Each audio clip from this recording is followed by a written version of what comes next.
Hoy nós estamos tendo encontro com o diretor de AZV, Sr. Edwin Jacobs, que ele apresentar o financeiro jaarverslag de ano 2022 de AZV, cumprindo com o ciclo também, cumprindo com a lei para entregar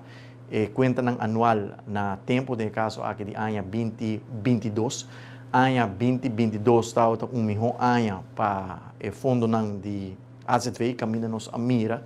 o danke na crescimento de turismo, que a percurar para crescimento econômico, que na seu turno a percurar para crescimento de entrada de prima de AZV e também bem AZV substancialmente para AZV, nós a constatar também que a reforma a dar resultado no sentido que o gasto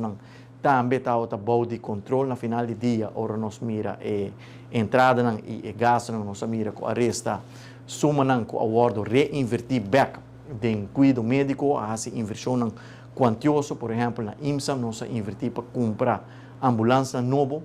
nós percurar também para ampliar a quantidade de stool de pacientes que estão dializados, nós percurar para o hospital, extra stool para dialise paciente, nós percurar também para IMSA, extra stool também para paciente que estão dializados, nós percurar para o hospital, fundo adicional. Dokter de casa há fundo adicional para versterker a primeira linha de cuidado. IMSAM também há fundo adicional nossa percurar também para respaldo. Também há fundo adicional que não está satisfeito com a abai para AZV, não obstante tudo é reto que tem de cuidado médico. Caminha nós tem comunidade que está sofrendo agora aqui no momento aqui de duplo vergrijzing. Nós mira com a quantidade de pessoas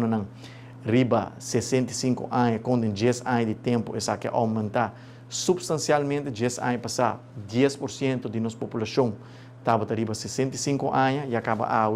na ano 2023, essa que aumentar tem quase 20%, que nós mira crescimento grande da quantidade de pessoas riba 65 anos. Nós mira também com o paciente que sofre de maleza crônico, também está crescendo, que tu vai nos tem retorno para manejar nos gastos, pero me convenci que a reforma que nós está fazendo, que já acaba a dar resultado, está percurando também para nós garantizar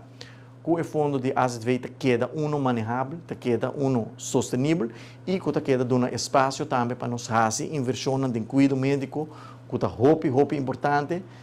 Aspecto que também nós damos atenção no último tempo para percurar para reduzir a lista de espera e llena, purba llena, toda a vacatura que tem que guardo para o hospital e IMSA para assim nos llena, a vacatura de especialista para nos barra a pressão que tem de wachtlijst que nós quer agradecer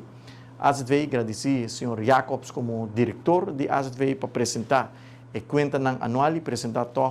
bonito resultado para o ano 2022, não obstante, todo o retorno que tem de cuidado médico e também para o AZV.